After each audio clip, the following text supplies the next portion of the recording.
Assalamualaikum warahmatullahi wabarakatuh.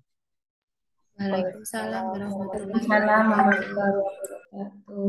Selamat malam Bapak Ibu.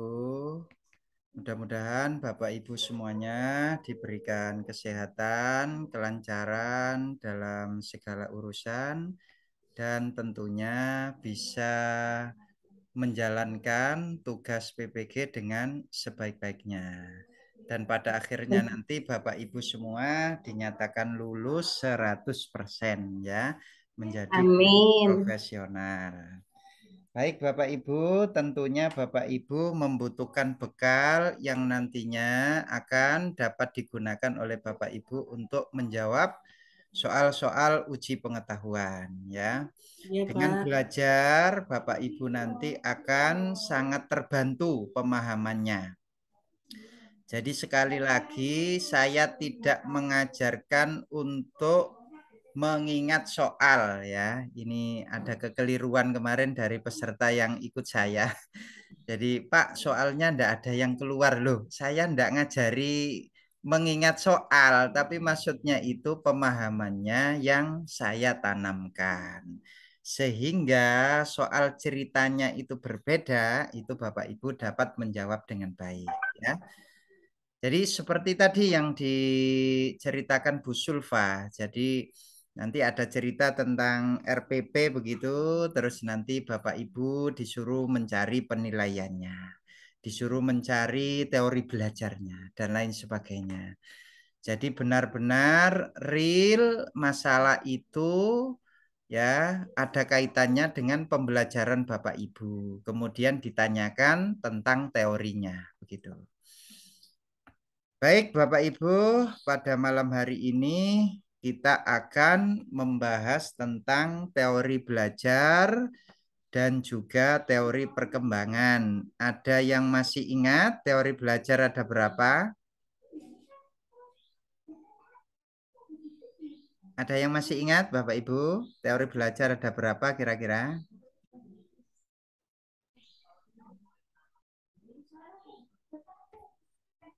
Halo, ada yang masih ingat?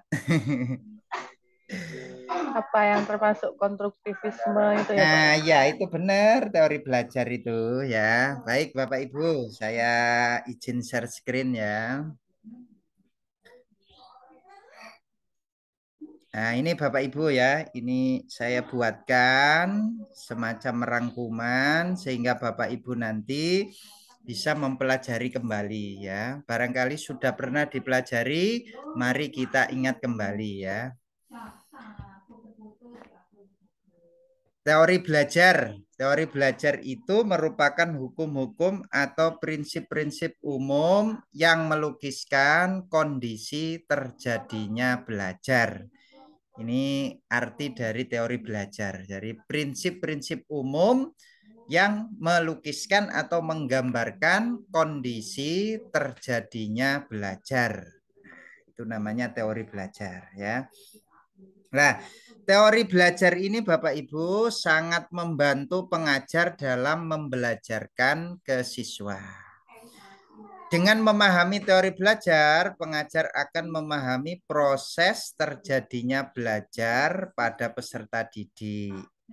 Pengajar akan mengetahui apa yang harus dilakukan sehingga siswa dapat belajar dengan optimal.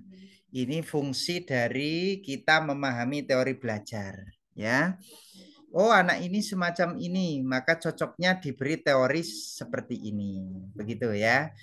Jadi ini fungsi dari kita memahami teori belajar. Nah, teori belajar yang pertama adalah teori belajar aliran behaviorisme atau behavioristik. Ini kata kuncinya apa Bapak Ibu kalau ada behaviorisme atau behavioristik? Stimulus dan respon. Perilaku. Nah, jadi ada stimulus dan respon ya. Jadi misal siswa itu diberikan pertanyaan, kemudian siswanya menjawab ya. Jadi itu namanya stimulus, kemudian siswanya merespon gitu ya. Ini teori behaviorisme. Jadi dipegang teguh. Di sini untuk kata kuncinya adalah stimulus dan respon. Selain itu, teori behaviorisme itu ada hubungannya dengan reward, pemberian, penghargaan atau hadiah, ya. Ada hubungannya juga dengan punishment atau hukuman. Ya, ini berkaitan dengan teori behaviorisme. Baik, ada beberapa hal yang perlu diperhatikan saat menerapkan teori behavioristik dalam proses belajar mengajar. Yang pertama apa? Yaitu satu, mengutamakan pembentukan tingkah laku dengan cara latihan dan pengulangan. Jadi teori behavioristik itu caranya dengan apa? Diperbanyak latihan dan pengulangan. Jadi dilatih, diperbanyak latihan-latihan, kemudian diulang-ulang. Sehingga apa? Sehingga siswa itu merespon begitu. Ya. Kemudian yang kedua, proses belajar mengajar harus dengan stimulus dan respon. Jadi nanti kalau di soal itu ada stimulus atau respon di situ ya, maka kita dapat menjawab bahwa teori belajar yang diterapkan adalah menggunakan teori belajar behavioristik. Nah, teori belajar behavioristik ini ada kelebihannya. Satu, guru akan terbiasa untuk bersikap teliti dan peka saat kondisi belajar mengajar. Mengapa gurunya lebih teliti? Karena gurunya itu yang lebih aktif daripada siswanya. Jadi siswanya itu pasif, hanya menunggu dari gurunya, ya. Kemudian yang kedua, dapat mengganti cara mengajar stimulus yang satu dengan stimulus yang lain hingga mendapatkan apa yang diterima oleh murid atau respon.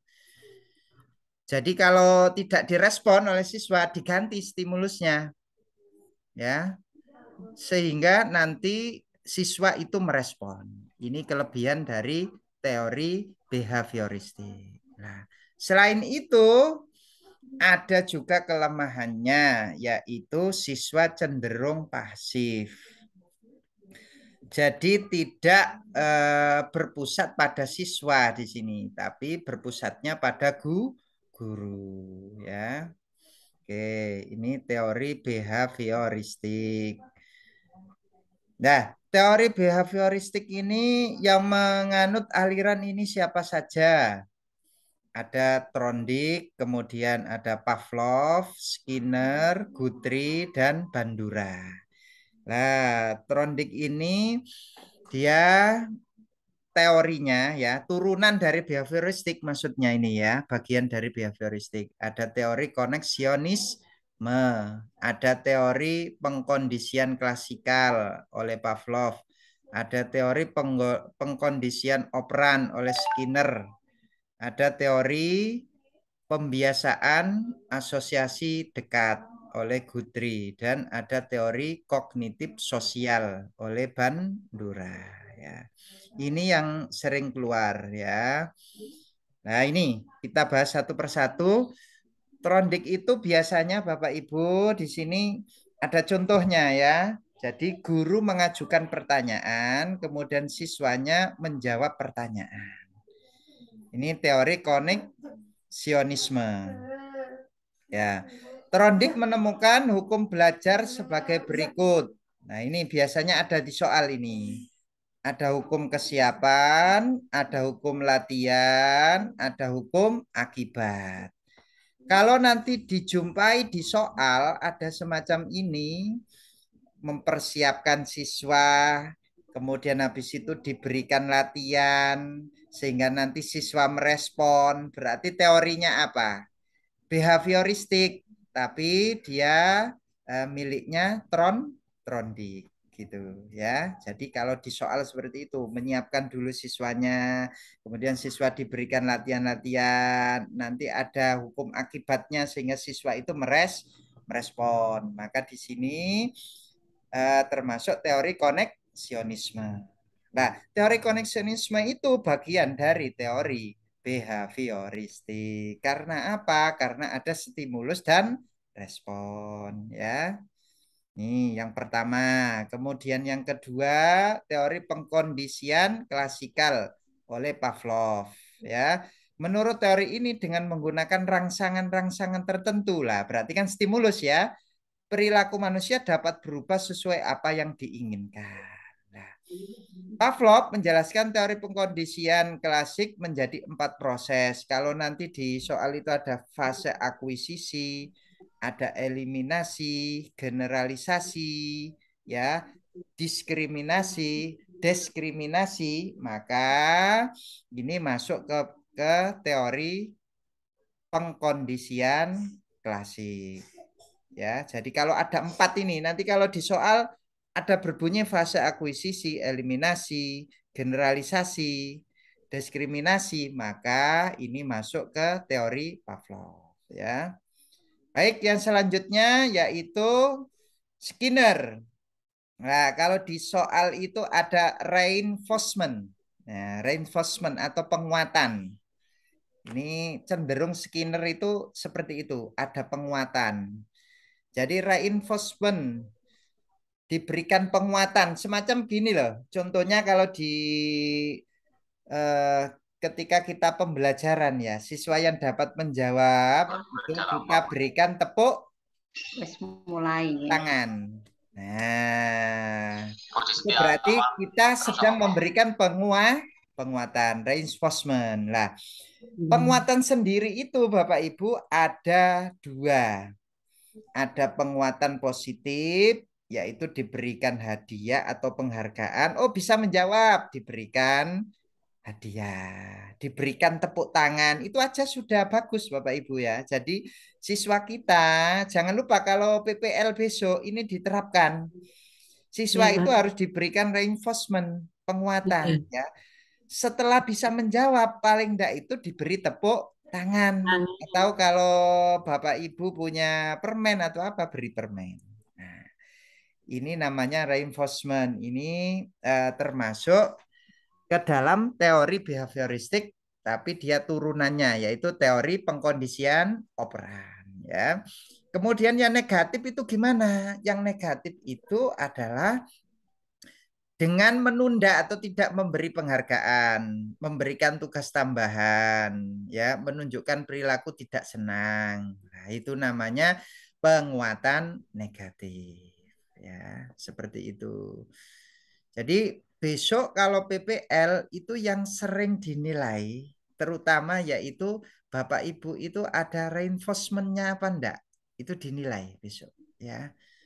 Jadi tolong kalau Bapak Ibu sudah praktek di kelas ya, ada siswa yang menjawab, jangan langsung diberikan reinforcement, tapi coba dioper ke temannya dulu.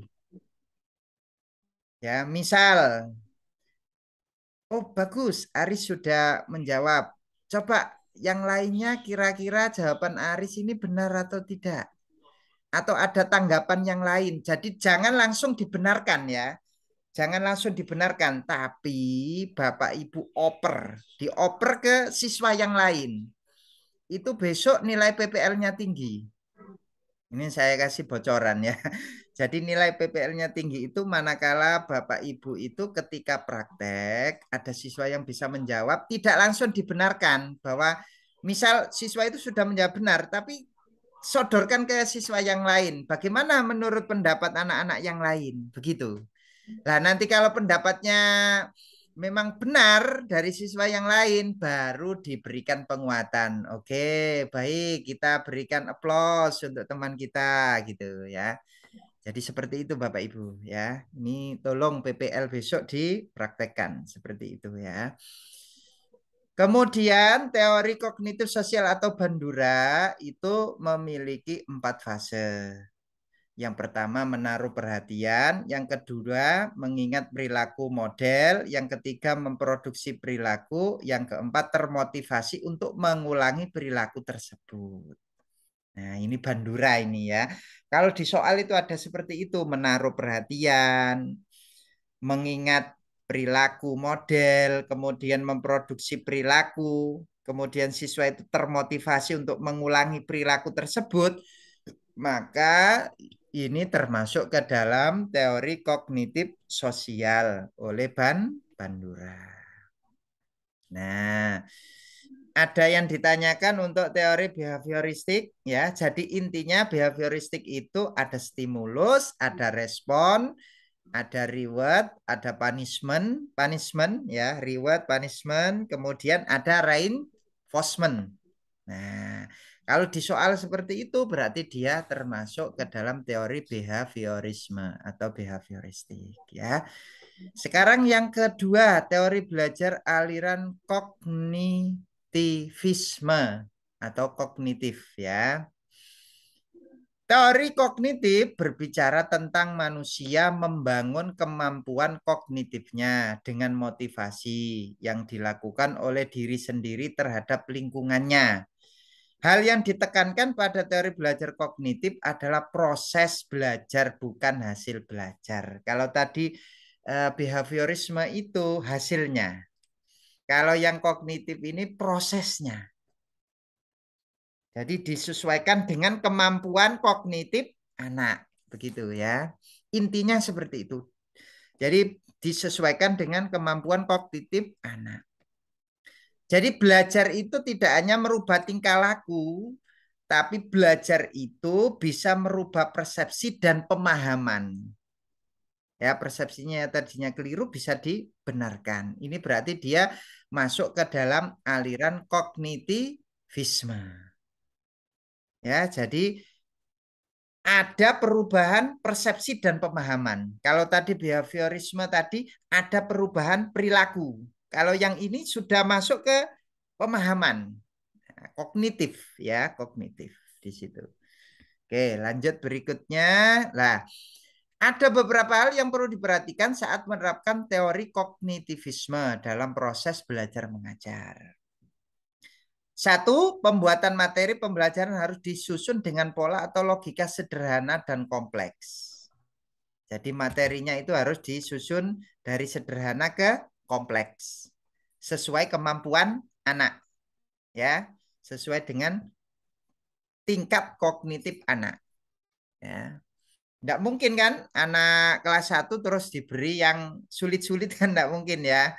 Jadi seperti itu. Jadi sesuai kognitif kemampuan anak itu ya. Kemudian yang kedua, siswa bukanlah orang dewasa yang sudah mengerti dan mudah dalam berpikir. Oleh karena itu, guru harus memberikan pengarahan sesuai dengan usia murid atau peserta didik. Jadi pengarahannya itu sesuai dengan usia. Yang ketiga, proses belajar mengajar harus memiliki makna. Yang keempat, agar keberhasilan murid tercapai, maka guru perlu mengamati perbedaan yang ada pada setiap murid. Ya, jadi harus diperhatikan. Oh, gaya belajar siswanya ini seperti ini. Oh, gaya belajar siswanya ini visual. Oh, ini audio. Oh, ini audio visual. Jadi lebih diperhatikan seperti itu. Ya, ini untuk kognitivisme. Ya. Nah, setiap teori Bapak Ibu sama dengan tadi ada kelebihan dan ada kekurangan. Kelebihannya kognitivisme itu memudahkan siswa untuk memahami materi belajar. Kenapa? Karena tadi materinya disusun dengan pola atau logika sederhana dan kompleks. Begitu. Ya, jadi sehingga memudahkan siswa dalam memahami materi. Kemudian yang kedua, siswa menjadi mandiri dan lebih kreatif. Karena tadi lebih diperhatikan ya. Nah, kekurangannya apa? Jadi di sini siswanya sudah aktif ya. Kognitif ini siswanya sudah aktif. Kalau tadi behavioristik tadi itu siswanya masih pasif. Jadi cenderung itu hanya mengandalkan gurunya. Kalau gurunya ndak memberikan stimulus ya siswanya ndak jawab gitu. Tapi kalau ini sudah aktif siswanya ya. Nah, kekurangannya apa? Teori belum bisa digunakan pada semua tingkat pendidikan. Kemudian yang kedua, pada pendidikan tingkat lanjut, teori ini susah untuk diterapkan. Ya, ini Bapak Ibu ya. Oke. Sebentar ya Bapak Ibu ya.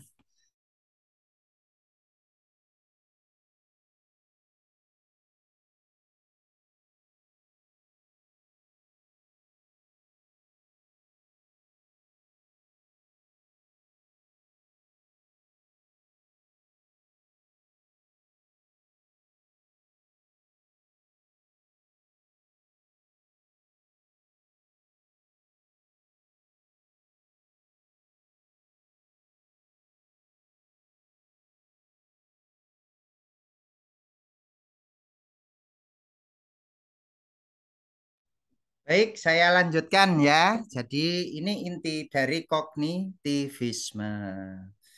Lah, yang menganut aliran kognitivisme ini apa saja? Ada kognitif biget, ada pemrosesan informasi oleh Gardner, kemudian ada Brunner, ada Ausubel, ada teori Dienes, ada teori belajar Van Hill, ada teori belajar Brownell dan Van Engel. Ya, ini termasuk ke dalam kognitivisme. Kita bahas yang sering keluar ya. Apa saja itu? Nah, ini Piaget ini. Nah, Piaget ini biasanya Bapak Ibu ini berpendapat bahwa proses berpikir manusia sebagai suatu perkembangan yang bertahap dari berpikir intelektual konkret ke abstrak. Lah, makanya tadi kan sesuai dengan perkembangan ya. Sesuai dengan perkembangan tadi ya. Jadi proses berpikir ya, perkembangan yang bertahap dari berpikir intelektual konkret ke abstrak. Nah, biasanya di soal nanti Bapak Ibu disuguhkan dengan sebuah cerita, kemudian disuruh menebak ini termasuk periode apa. Ya. Ada periode sensori motor itu mulai usia 0 sampai 2 tahun. Yang kedua ada periode praoperasional 2 sampai 7 tahun. Ada periode operasional konkret 7 sampai 11 tahun. Kemudian ada periode operasi formal 11 tahun ke atas. Nah, ini nanti akan dijumpai di soal ya. Nanti kita ketemu soal semacam ini nanti ya. Akan saya tunjukkan nanti ya. Soal-soal yang berhubungan dengan kognitif ini ya. Baik, yang selanjutnya ada teori pemrosesan informasi. Gardner ya.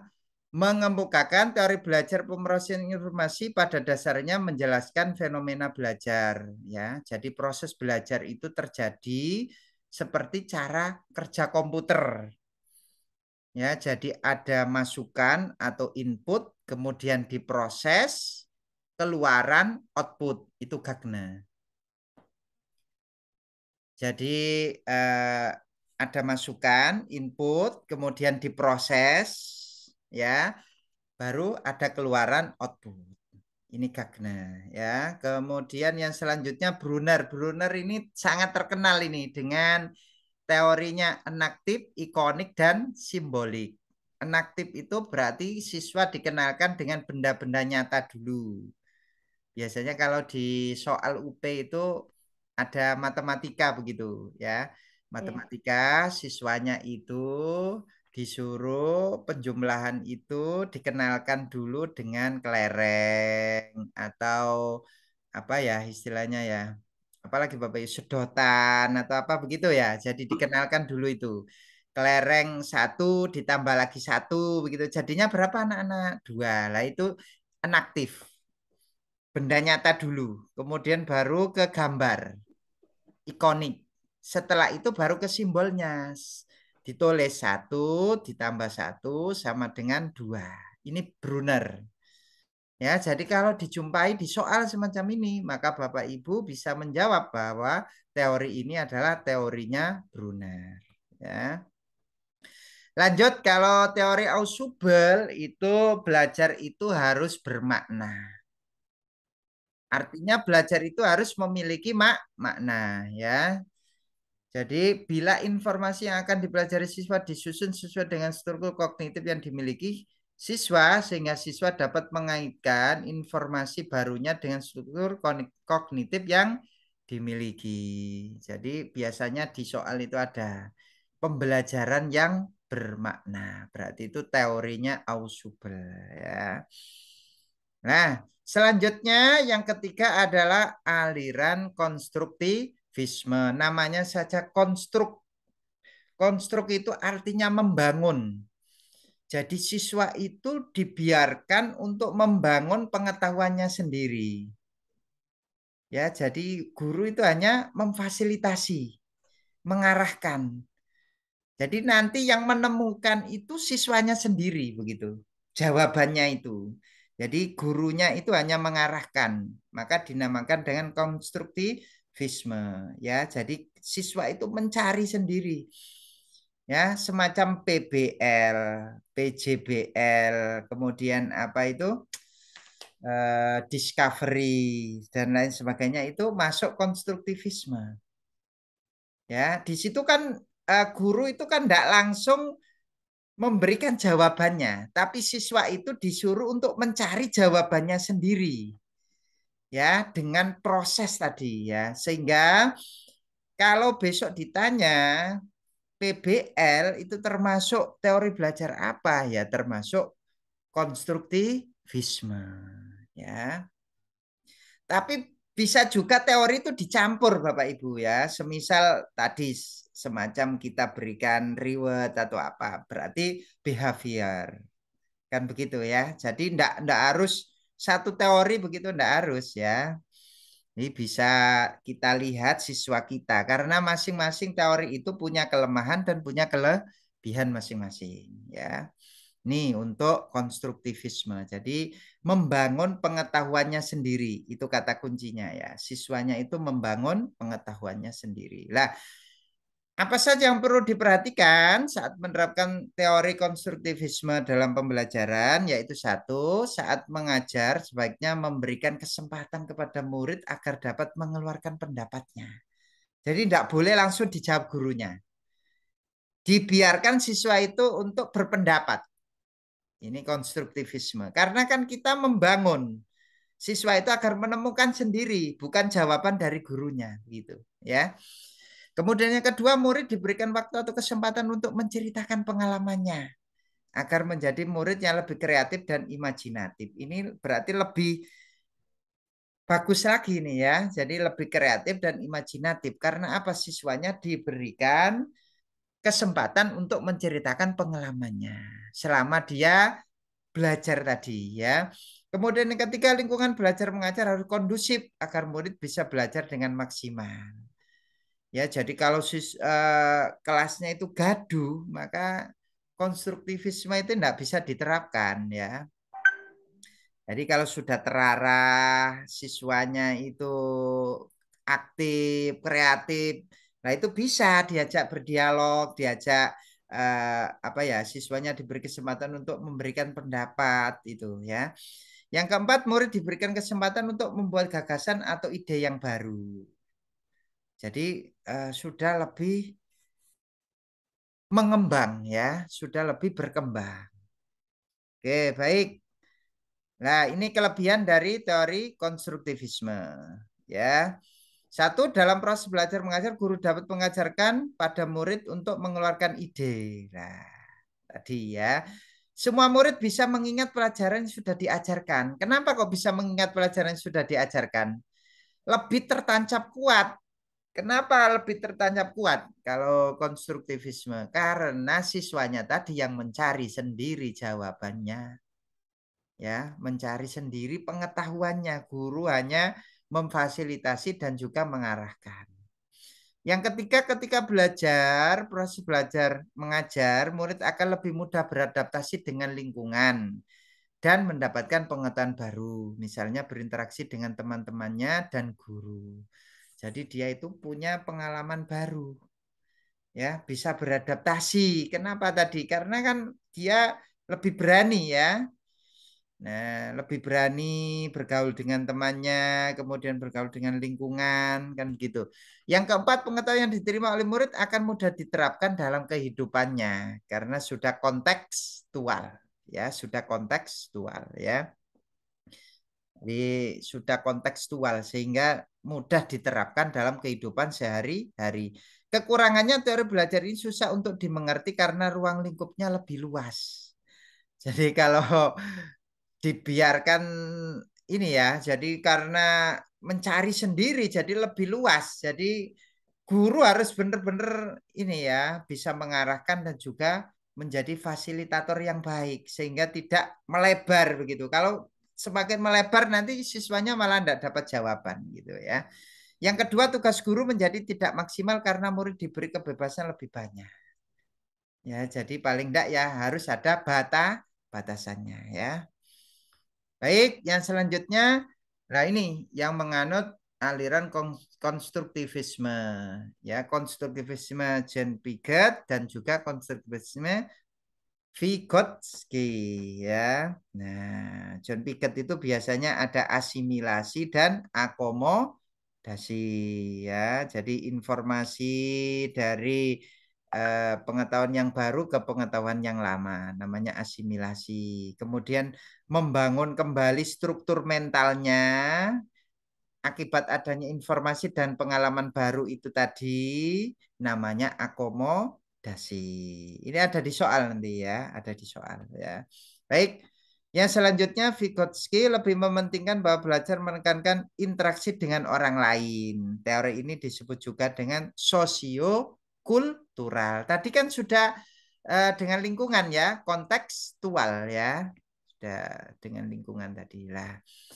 Teori belajar humanisme ini memanusiakan manusia. Intinya itu harus dilihat kondisi daripada siswanya.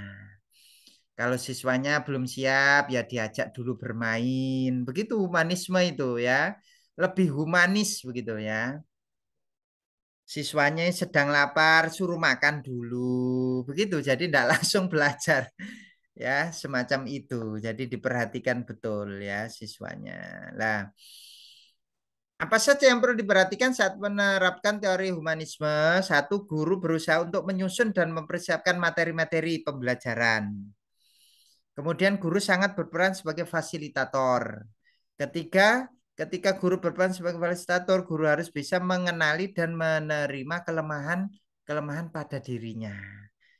Ya, dengan mengenali diri dan mengetahui kelemahannya, maka saat mengajar akan lebih tenang. Gitu. Guru ditugaskan untuk mengetahui keinginan dari setiap murid. Nah, setiap murid itu inginnya apa? Itu harus diketahui guru. Ini humanisme ya, humanisme. Seperti itulah kelebihannya. Tingkat keberhasilan atau indikator penilaian dari teori belajar ini adalah murid merasa senang. Jadi intinya di situ ya. Jadi murid itu pokoknya kalau sudah senang dan terjadi perubahan tingkah laku, itu berarti dia sudah berhasil menerapkan humanisme ya. Jadi intinya itu tidak ada paksaan, humanisme tidak boleh ada paksaan. Tidak boleh ada paksaan. Siswanya belum siap untuk belajar ya diajak bermain dulu begitu. Ya. Yang kedua, jika proses belajar mengajar mengutamakan membentuk keberadian, perubahan tingkah laku dan hati nurani, maka teori humanistik sangat sesuai. Jadi humanistik ini lebih memperhatikan kepribadian, tingkah laku dan hati nurani. Jadi rasa senang itu harus ditanamkan. Jangan sampai benci ke gurunya atau sudah bosan dengan gurunya. Nah ini ya. Yang ketiga, dengan teori ini murid diharapkan menjadi manusia yang bisa mengatur dirinya sendiri. Ya, jadi menghargai orang lain dan lain sebagainya. Ini humanisme ya. Nah, aliran humanisme itu ada Arthur, ada Maslow, ada Carl Roger ya. Nah, ini tambahan saja, sibernetik itu berhubungan dengan teknologi ya, teknologi informasi itu sibernetik ya, teknologi informasi. Nah ini perbedaan keempat aliran. Behaviorisme didasarkan pada pola tingkah laku. Baru yang diulang-ulang. Tadi kan latihan dan pengulangan itu behaviorisme. Kemudian kognitivisme didasarkan pada proses berpikir. Nah, kognitivisme itu konstruktivisme itu didasarkan pada kenyataan bahwa kita semua mengkonstruksi pengetahuan kita sendiri. Begitu. Terus yang keempat, humanisme memandang bahwa belajar adalah memanusiakan manusia. Ini perbedaan dari keempat aliran ya. Jadi behaviorisme tingkah laku, kognitivisme itu proses berpikir, pemahaman ya. Kognitivisme itu pemahaman, proses berpikir. Kalau konstruktivisme itu membangun pengetahuannya sendiri, humanisme itu memanusiakan manusia. Itu intinya ya, Bapak Ibu. Ini referensinya saya ambilkan dari modul guru pembelajar tahun 2016 ya. Dan juga saya sesuaikan dengan modul PPG Bapak Ibu semua. Ini ya Bapak Ibu, sekarang ke soal. Nah, soalnya sudah langsung ada jawabannya. Kenapa? Karena Bapak Ibu ini sudah ada tugas berat ya. Kecuali kalau yang retaker itu saya kosongi jawabannya. Kenapa? Saya kosongi karena waktunya lebih panjang. Kalau Bapak Ibu ini kan ada tugas lain yang menanti ya, begitu ya. Makanya saya berikan apa yang sudah ada jawabannya. Coba nomor 1, silakan ada yang membaca. Nanti kita diskusikan bareng. Silakan. Salah satu ada yang membaca, Bu Dwi dulu barangkali. Silakan Bu.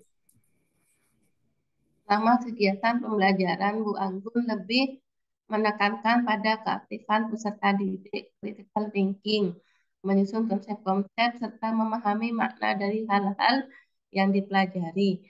Teori yang mendukung dari pemaparan di atas adalah konstruktivisme. Konstruktivisme. Alasannya apa ini kok konstruktivisme?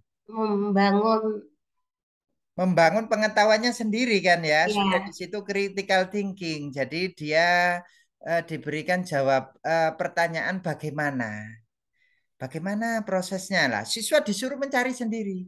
Mengapa anak-anak kok seperti ini? Nah, itu siswa disuruh mencari sendiri ya, menyusun konsep-konsep. Nah, sehingga teori belajarnya apa? Konstruktivisme. Karena siswa mencari atau mengkonstruksi pengetahuannya sendiri. Lah, ini yang kedua silakan.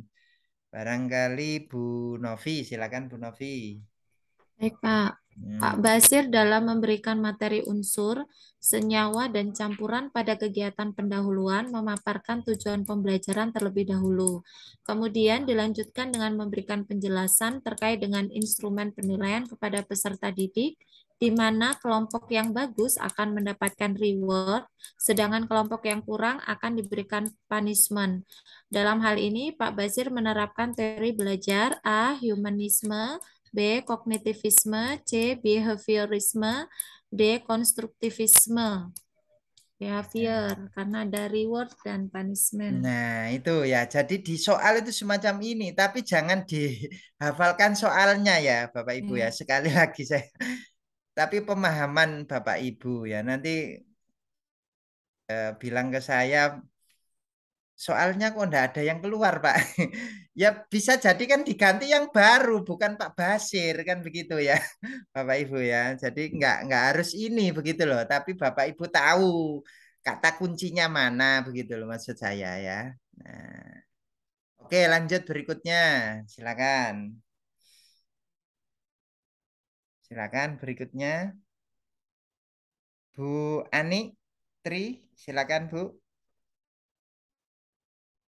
Bu Ani Tri Retno, silakan. Iya. Mm-mm. Nomor 3, Bu. Nomor 3. Disajikan beberapa peristiwa yang dialami oleh peserta didik yaitu sebagai berikut. 1. Memahami permasalahan. 2. Mampu menceritakan sebuah kejadian. 3. Mampu memecahkan masalah. 4. Mampu membuat peraturan berdasarkan kejadian di atas. Menurut David A. B. Fase pengalaman konkret terdapat pada Namanya konkret itu berarti dia sudah mengalami ya, konkret namanya ya. Mengalami berarti yang mana ini? Mampu menceritakan Nomor sebuah 2. kejadian itu berarti dia Mampu sudah mengalami menceritakan. konkret ya, sudah konkret ya. Seperti itu. Nah, baik yang selanjutnya yang nomor 4. Yang nomor 4, silakan. Fase kognitif ini ya. Silakan.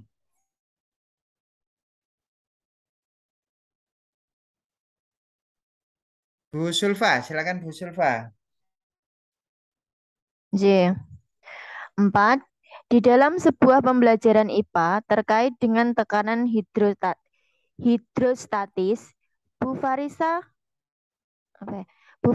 menerapkan salah satu model pembelajaran dengan harapan peserta didik mampu 1. Berinteraksi, 2. Memecahkan masalah, 3. Mengintegrasikan diri, 4. Berkomunikasi. Dari keempat harapan tersebut, fase kognitif terjadi pada tahapan titik-titik. A. Berinteraksi, B. Memecahkan masalah, C. Mengintegrasikan diri, D. Berkomunikasi. Jawabannya B, Pak. Memecahkan masalah. Iya, jadi fase kognitif itu terjadi ketika siswa itu memecahkan masalah ya, fase kognitif. Kan pemahamannya terbentuk ketika memecahkan masalah ya. Nah, itu. Oke, lanjut berikutnya yang nomor 4. Nah, ini. Nomor 5. Silakan yang belum baca siapa ini ya? Ayo, silakan bergantian. Di tempat Bu, mengajar Bu ya. Desi, Nah, Bu seluruh Hesti, ya. komponen pendidikannya memiliki tujuan yang sama, yaitu peserta didik diharapkan menjadi manusia yang ideal, menjadi manusia yang dicita-citakan, dan menjadi manusia yang mampu mencapai aktualisasi diri. Dalam hal ini, komponen pendidikan di tempat mengajar Bu Desi menerapkan teori A. Sibernetik, B. Behavioristik, C. Humanistik, D. Konstruktivisme. Jawabannya humanistik ya. Kenapa Bapak Ya. Ibu? Tadi kan sudah kita jelaskan ya bahwa humanistik itu memanusiakan manusia. Manusia. Di situ ya. Oke, lanjut berikutnya yang nomor 6. Silakan bergantian tadi Bu Hesti. Lanjut berikutnya. Ya, Pak. Ya, silakan Pak Tommy ya. Silakan Di Pak. dalam sebuah pembelajaran, Bu Erni berpendapat apabila seseorang memahami objek-objek atau dunianya melalui gambar-gambar dan visualisasi verbal, dengan kata lain, peserta didik belajar melalui bentuk perumpamaan atau perbandingan. Hal ini merupakan tahapan dari A. Intuitif, B. Ikonik, C. Simbolik, D. Enaktif. Teorinya siapa ini tadi Bapak Ibu? Enaktif, ikonik, simbolik, Brunner ya. Nah, kalau sudah gambar-gambar berarti apa tadi? Kalau sudah gambar-gambar. Ikonik ya. Enaktif tadi apa Bapak Ibu? Benda nyata. Benda konkret ya, benda konkret. Kemudian simbolik itu sudah simbolnya. Simbol. Simbolnya. Oke. Yang ketujuh, silakan tadi Pak Tommy, silakan lanjut berikutnya. Lanjut berikutnya siapa? Bu Rinati, silakan. Bu Wahyu adalah salah satu guru di sekolah 10.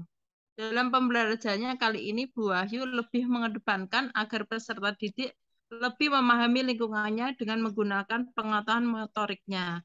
Misalnya dengan sentuhan, gigitan, ataupun pegangan kepada benda-benda nyata atau konkret. Dalam hal ini, Bu Wahyu menerapkan konsep kognitivisme oleh Brunner pada tahapan enaktif. Inaktif. Ya, kenapa Bu tadi kok inaktif? Ya, ini adalah benda-benda nyata atau konkret, Pak. Nah, ya, jadi siswa sudah di situ memegang benda nyata atau konkret, ya, sehingga dia termasuk teori Brunner ke dalam tahapan inaktif. Baik, yang ke-8 silakan. Ya, Pak. Silakan. Sebelum pembelajaran, Bu Vida mengajak siswanya untuk berdoa terlebih dahulu, memeriksa kehadiran siswa dan menyampaikan manfaat materi yang akan dipelajari. Hal ini bertujuan untuk mempersiapkan peserta didik menerima materi pelajaran. Pada awal pembelajaran, Bu Vida menayangkan sebuah video untuk menarik perhatian. Kemudian, Bu Vida memberikan latihan-latihan soal. Berdasarkan pemaparan di atas, Bu Vida memaparkan teori belajar behavioristik aliran. Jelas behavioristik ya. Kenapa? Karena ada stimulus ya, ada respon ya. Trondik ya. Trondik tadi terkenal dengan 3 ya Bapak Ibu ya. Ada 3 tadi. Apa saja tadi? Kesiapan, kesiapan, kemudian latihan ya.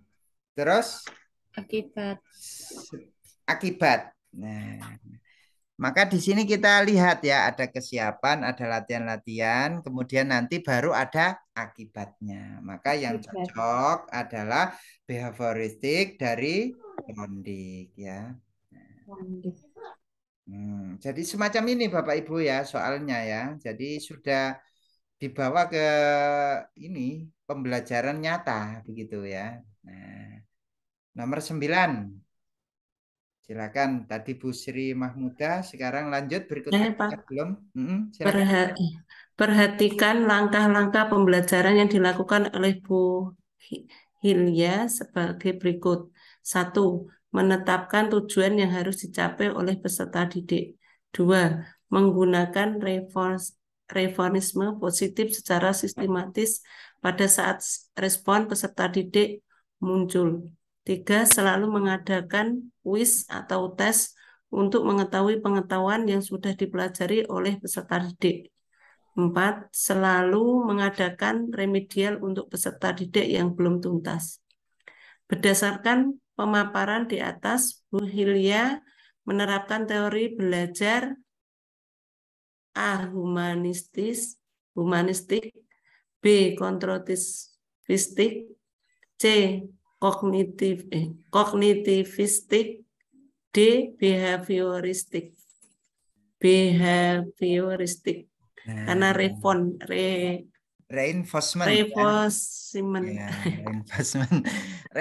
Nama lainnya apa tadi? Nama lainnya reinforcement. Penguatan.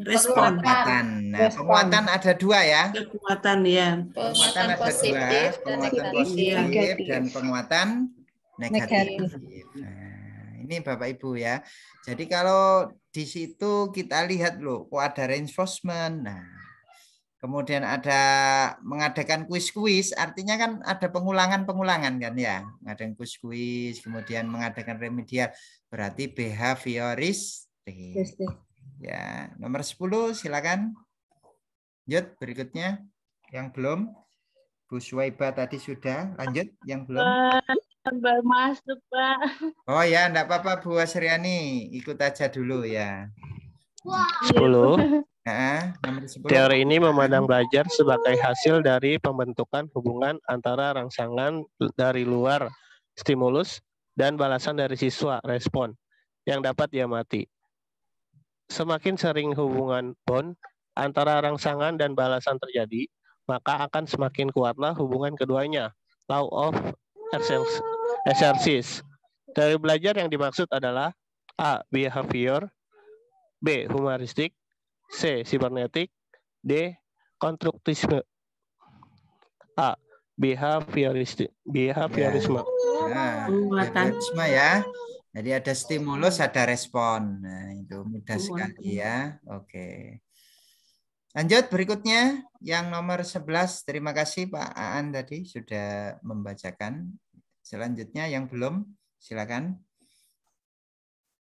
Di dalam proses pembelajaran, para siswa dihadapkan dengan situasi di mana ia bebas untuk mengumpulkan data, membuat dugaan atau hipotesis, mencoba-coba, trial and error, mencari dan menemukan keteraturan atau pola, menggeneralisasi atau menyusun rumus beserta bentuk umum, membuktikan benar tidaknya dugaan itu.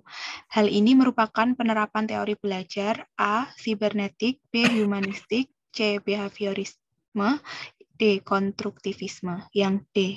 Konstruktivisme. Nah, mencoba-coba, mencari, menemukan ya. Nah, mengkonstruksi pengetahuannya sendiri, maka dia termasuk konstruktivisme. Yang nomor 12, silakan. Pada masa kini, siswa dituntut untuk dapat belajar setiap saat dan bisa terjadi dimanapun. Hal ini terjadi karena kemajuan teknologi yang memungkinkan belajar jarak jauh dalam jaringan atau online. Pernyataan di atas sejalan dengan teori belajar. A. Sibernetik, B. Konstruktivisme, C. Behaviorisme, D. Kognitivisme. A. Sibernetik. Sibernetik ya, berhubungan dengan teknologi informasi. Ya, oke, lanjut berikutnya. Nomor 13, silakan.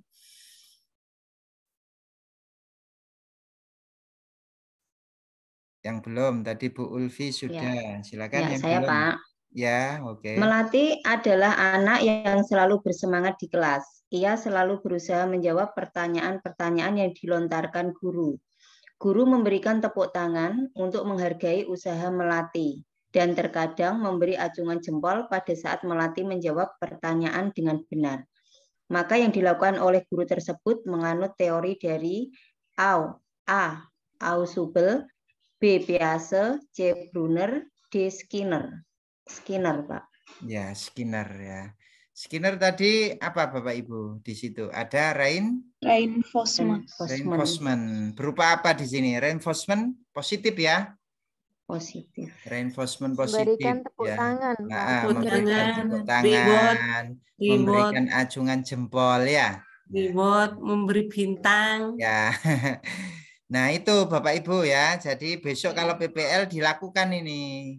Jadi jangan hanya konstruktivisme saja, tapi behavioristik juga dicampur, enggak apa-apa di situ. Tambah bagus ya. Nah. Oke, lanjut nomor 14. Nomor 14 silakan.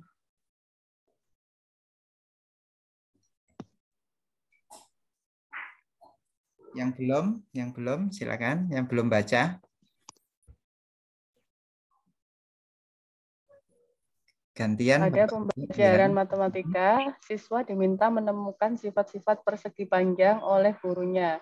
Siswa tersebut dapat menemukan sendiri sifat-sifat bujur sangkar karena pada pembelajaran sebelumnya sudah belajar mengenai bangun datar. Menurut Ausubel, hal ini menunjukkan A. Belajar dengan penemuan yang bermakna, B. Belajar dengan penemuan tidak bermakna, C. Belajar menerima yang bermakna, D. Belajar menerima yang tidak bermakna. Jawabannya yang A. Ausubel itu belajar itu kan harus bermakna ya. Bermakna. Nah itu, jadi jawabannya itu ya. Oke, yang nomor 15 silakan Bu Asriani barangkali, silakan. Saat Edo mengajukan pertanyaan kepada guru, dari Siti, guru kemudian memberikan pujian kepada Edo. Karena diberi pujian, membuat Edo lebih terus meningkatkan kemampuan untuk mengajukan pertanyaan-pertanyaan yang baik lagi ke depannya. Maka hal tersebut sejalan dengan teori A. Behavioristik, B. Kognitif, C. Humanistik, D. Konstruktivistik, E. Sibernetik. Ayah behavioristik. Behavioristik. Mengapa di sini behavioristik, Bu Asriani?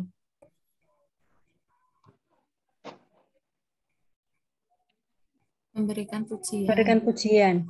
Nah, Stimulus respon. pujian berarti reinforcement positif ya. Nah, reinforcement positif sehingga Edonya lebih meningkat kemampuannya. berarti Edo itu dia merespon apa yang diberikan gurunya tadi ya. Jadi di sini ada stimulus dan juga respon. Maka teorinya adalah behavioristik. Lanjut berikutnya. Menurut Piaget, yang seharusnya dilakukan guru dalam proses pembelajaran adalah sebagai berikut. Kecuali A. Mengajar dengan bahasa yang sesuai dengan cara berpikir anak. B. Membantu anak agar dapat berinteraksi dengan lingkungan sebaik-baiknya. C. Bahan yang harus dipelajari anak hendaknya dirasakan baru tetapi tidak asing. Dirasakan baru tetapi tidak asing. D. Anak-anak hendaknya diberi peluang untuk saling berbicara dan berdiskusi dengan teman-temannya. E. Menghadapkan anak pada situasi yang membingungkan atau suatu masalah. E. Menghadapkan anak pada situasi yang membingungkan. Ada suatu masalah berarti nanti masuknya ke konstruktivisme. Kalau ini kognitif ya, Bapak Ibu ya. Kognitif. Kecuali berarti yang memberi. Kecuali berarti kan masalah. Yang E ya. Oke, lanjut berikutnya nomor 17. Saya, Pak. Ya, silakan. Apabila dalam proses belajar peserta didik melakukan sesuatu sampai dengan mendapatkan respon yang tepat dan sesuai dengan apa yang diinginkan serta menghilangkannya apabila dirasakan tidak sesuai. Hal ini merupakan prinsip belajar dari A. Conditioning, B. Trial and error, C. Shaping, D. Konseptualisasi, E. Stimulus respon, yaitu trial and error. Ya, trial and error karena menghilangkan apabila dirasa tidak sesuai. Sesuai. Ya. Baik, yang nomor 18 silakan.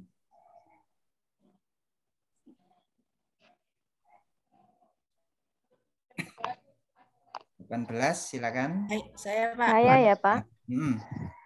Ya silakan. Saya Pak. Ya Bu.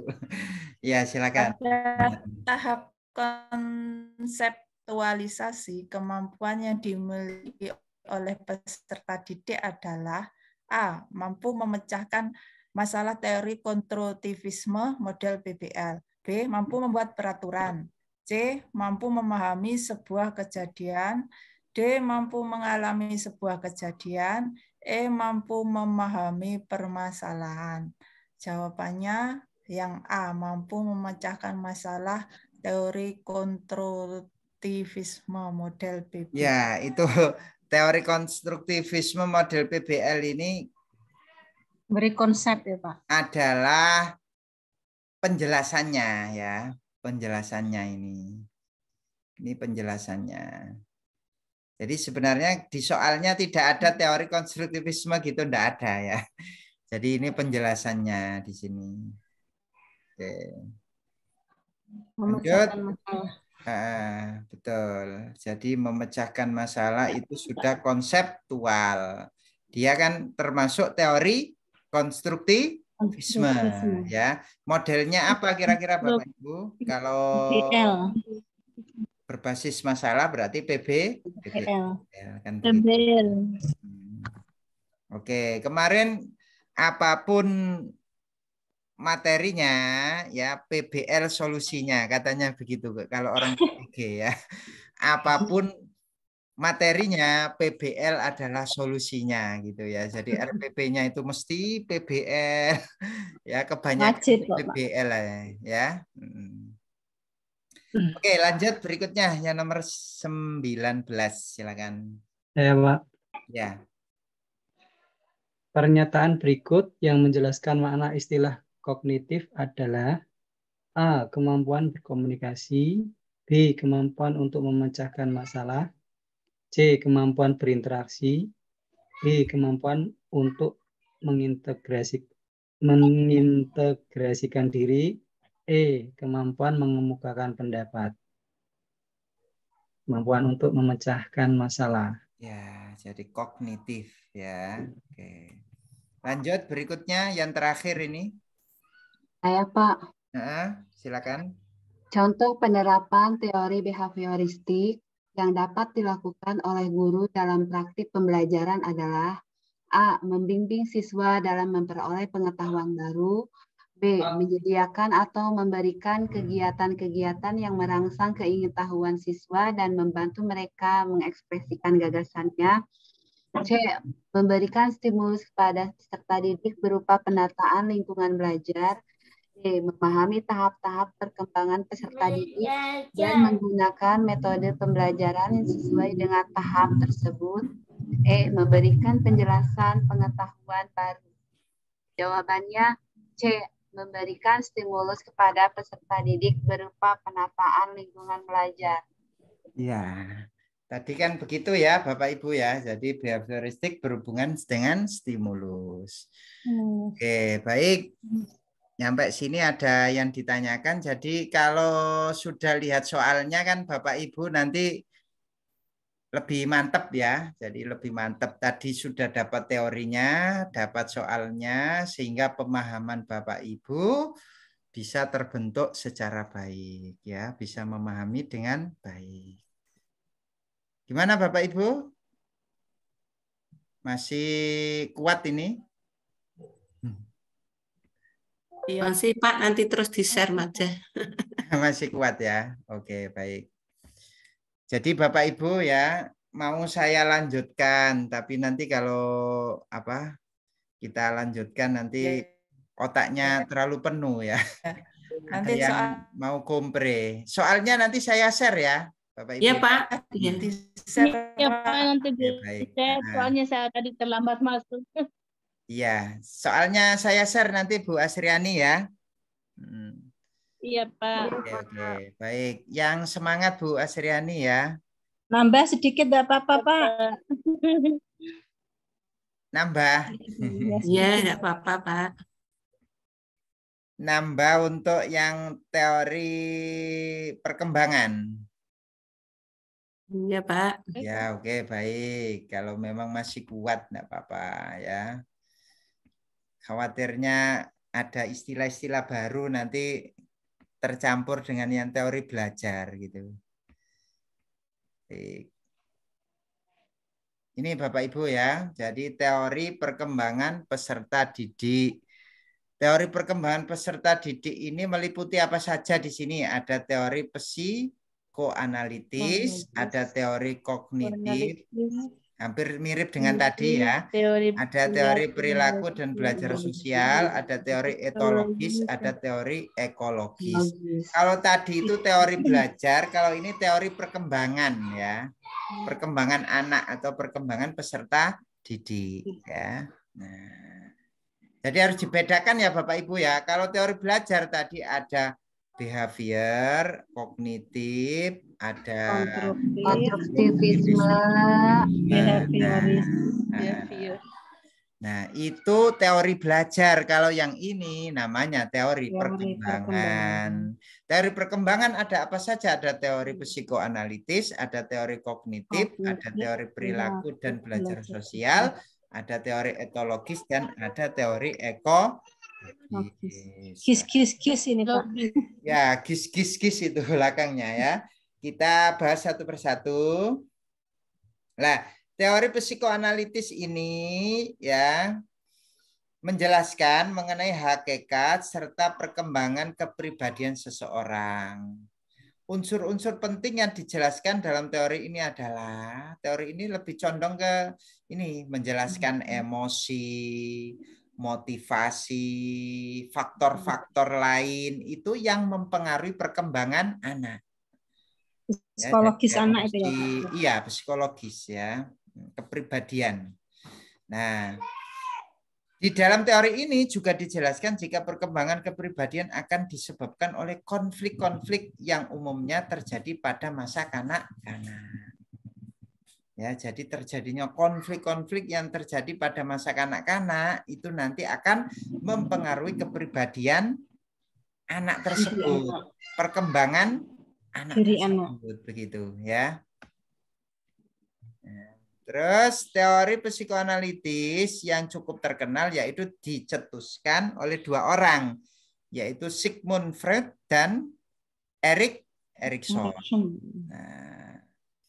Nah, ini kalau Sigmund Freud ini lebih terkenal dia pada ID, ego, dan super ego. Unsur pertama ID ada sejak lahir dan terdiri dari insting dan dorongan mendasar yang mencari kepuasan langsung tanpa menghiraukan konsekuensinya. Jadi anak itu hanya mencari kepuasan secara langsung tanpa tahu konsekuensinya. Ini sudah ada sejak lahir. Kemudian yang kedua yaitu ego. Nah, ego ini mulai muncul berkembang selama tahun pertama kehidupan. Kan kalau diminta gitu kan enggak mau anak-anak ya. Kalau sudah dipegang barangnya itu, kalau diminta kan enggak mau dia. Lebih egonya yang dihitung. Kemudian yang ketiga adalah super ego yang berkembang dari puncak kedewasaan. Puncak kedewasaan, identifikasi dan model orang tua serta dari masyarakat. Ya, sebentar ya Bapak Ibu.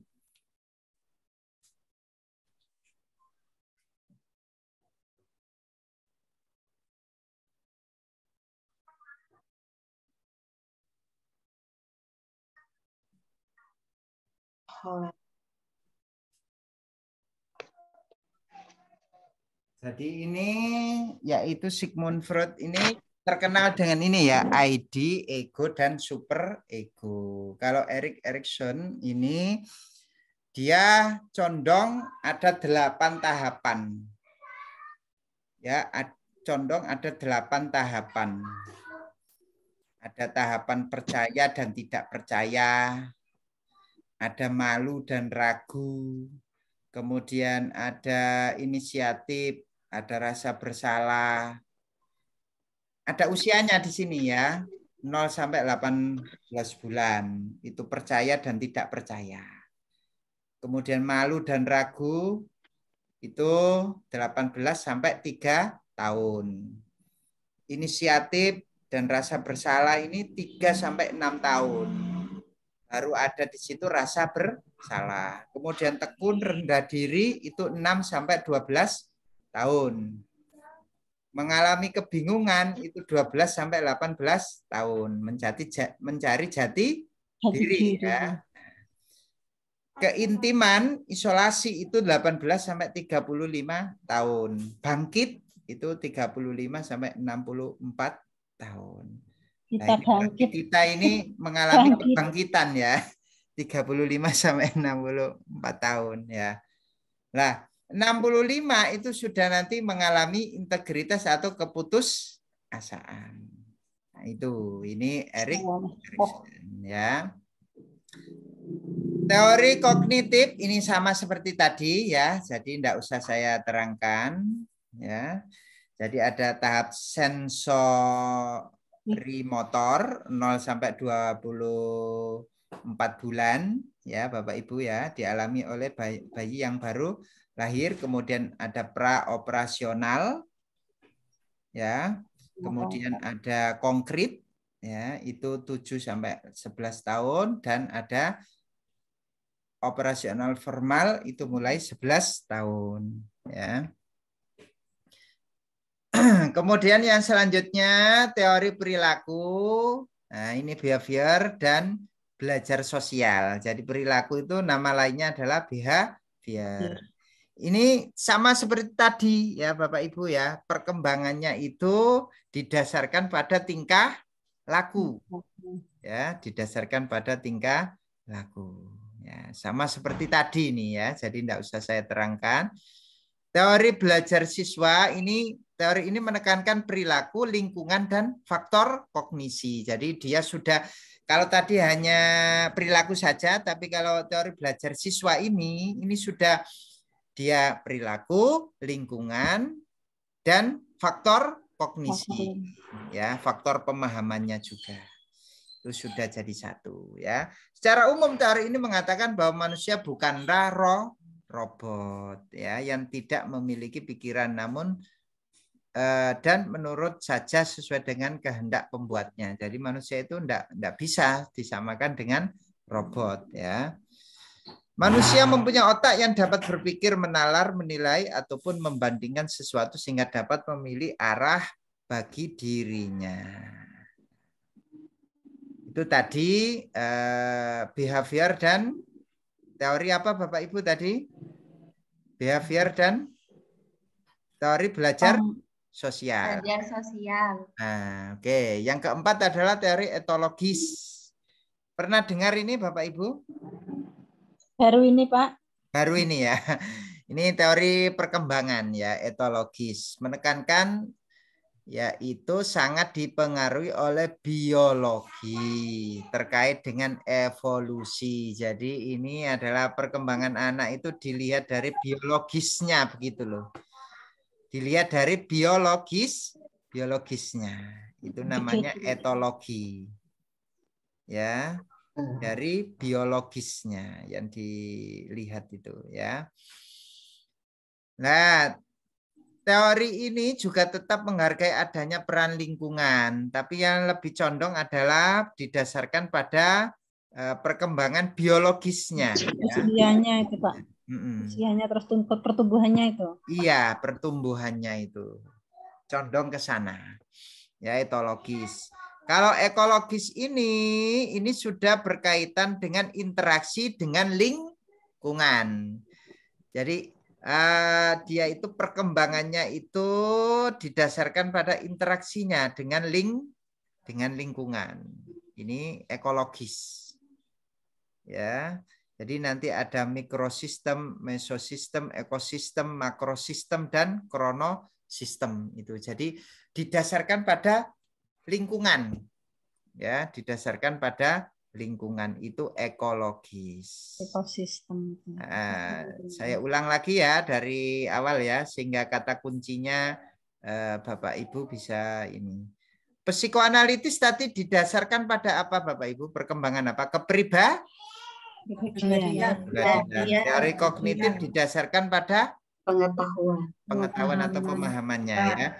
Teori perilaku dan belajar sosial didasarkan pada perilaku. Kemudian etologis tadi didasarkan pada perkembangan biologis. Kalau ekologis lingkungan dengan interaksinya dengan lingkungan. Begitu intinya ya. Jadi nanti kalau di soal dijumpai semacam itu, nanti Bapak Ibu bisa menjawab sesuai dengan kata kunci yang sudah saya berikan tadi ya. Oke, baik. Selanjutnya lah ini semacam ini. Coba kita lihat soalnya. Ini soal apa itu ya? Sepertinya ini, oh ya ini ada soalnya. Dalam melaksanakan proses pembelajaran, seorang guru memberikan hadiah agar peserta didik termotivasi. Berarti dia termasuk apa tadi? Perkembangannya didasarkan pada teori perilaku ya. Dan belajar sosial. Karena di situ ada memberikan hadiah supaya termotivasi. Termotivasi. Maka dia perilaku ya. Perilaku. Bukan kepribadian ini kan ya. Nah, terus yang kedua. Dalam melaksanakan pembelajaran mengenai ciri-ciri tumbuhan dikotil dan monokotil, seorang guru melaksanakan proses pembelajaran dengan membentuk kelompok-kelompok kecil. Setiap kelompok diminta untuk mengamati tumbuhan yang ada di sekitar sekolah. Pembelajaran tersebut dipilih agar terjadi interaksi antara siswa dengan lingkungannya. Nah, ekologis. Kan gitu aja ya Bapak Ibu ya. Nanti ya dicarilah di soal itu kuncinya begitu ya. Soal tidak harus sama, tapi kalau menguasai kata kuncinya, maka Bapak Ibu bisa menjawabnya. Oke, guru harus mendesain lingkungan belajar sedemikian rupa untuk menempatkan siswa dalam beragam aktivitas. Nah, ini juga berhubungan dengan lingkungan, maka termasuk ekologis. Ya, lanjut berikutnya. Ini guru mendesain lingkungan ruang kelas yang dapat menghilangkan rasa stres dan memberi kesemangat menyegarkan otaknya agar berfungsi dengan lebih baik. Kegiatan dilakukan guru mengacu pada teori perkembangan apa ini Bapak Ibu? Lingkungan. Ini didasarkan pada biologisnya atau gimana ini? Lingkungan, Pak, mendesain Lingkungan, Pak. Lingkungan ya ini ya? Iya, Iya, lingkungan. sama lingkungan. Lingkungan ruang kelas. Nah ini ada kesalahan di sini ya. Oh, gitu, Pak. Mendesain Berarti lingkungan. ekologis. Itu logis. Lingkungan Dapat menghilangkan rasa stres. menyegarkan otaknya. Biologis itu, Pak? Ini sebenarnya apa ya kira-kira ya Bapak Ibu? Kadang membingungkan seperti ini ya. Saya sendiri juga Menyegarkan jawabnya otaknya. ekologis, kok ada ekologis ya juga benar ya. Ada Desain itu mendesain desain di lingkungan ya. ekologis, Tapi ada interaksi apa enggak di situ dengan lingkungan? otaknya. Ini kan lebih ke Tidak, Pak. menghilangkan Dampaknya. rasa stres kan ya. Iya. Iya, Berarti biologis ya. Biologis itu, Pak. biologis. Menghilangkan rasa stres, menyegarkan otak ya, Pak. Nah, Fungsinya itu. berarti etologis ya. Iya. Ya. Iya. Lanjut berikutnya, guru membuat rencana pelajaran sesuai dengan usianya. Hal ini disesuaikan dengan cara memastikan bahwa tugas-tugas materi pelajaran sudah sesuai dengan level pengetahuannya. Berarti Kognitif. Pengetahuan. Jadi intinya seperti itu Bapak Ibu. Kalau Bapak Ibu bisa menguasai kata kunci, ya soal ceritanya diubah-ubah bagaimanapun, Bapak Ibu tetap bisa menjawabnya dengan baik. Sama seperti uji kompre ya, diumet-umetno karo dosene. Kalau kita sudah menguasai, ya bisa menjawab ya begitu. Gitu ya Bapak Ibu ya, intinya ya. Mudah-mudahan bermanfaat malam hari ini. Saya akhiri. Wassalamualaikum warahmatullahi wabarakatuh. Waalaikumsalam warahmatullahi wabarakatuh. Ya, sama-sama kasih. Bapak Ibu. Terima kasih, Pak. Ya, bisa Kasih, Pak. istirahat untuk Kasih, menyiapkan Pak. ini ya aktivitas besoknya ya. Iya, Pak. Iya, Pak. Terima kasih, Bapak. Terima kasih Ya, Bapak. sama-sama. Terima kasih Pak Ilmi. Terima kasih Pak Selamat Ilmi. Ya, Dewi. sama-sama. Nanti saya share untuk soalnya. Iya, Pak.